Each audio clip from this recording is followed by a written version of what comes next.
When we study American history, we study presidents. When we study the Bible, we study kings. Americans aren't too fond of kings. Just ask England's King George III how things worked out with him here in the States. We dumped a bunch of tea in Boston Harbor and dumped George shortly after that. If you feel an innate resistance toward royalty and perhaps authority, I invite you to suspend that resistance for one big reason: this. About half of your Bible concerns the kings of Israel and Judah.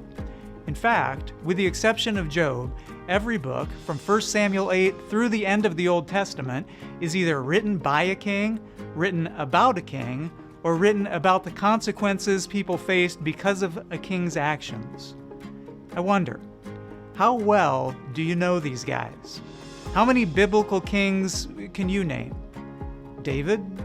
Solomon? Saul? Any others? There are about 40 more. And as much as we might not love the idea of kings, God put them in the Bible for a reason.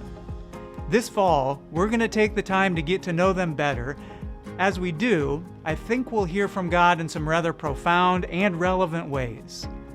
For example, we often think of kings as having a lot of power, influence, and resources. Perhaps the same could be said about many of our leaders today.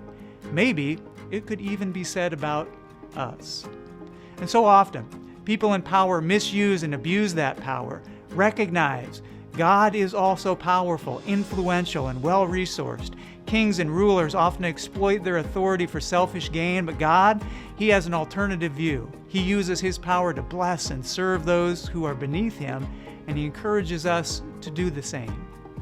I hope you'll join me as we examine the lives of people who occasionally got this right, more often got it wrong, and who taught us a lot about ourselves and our Creator along the way.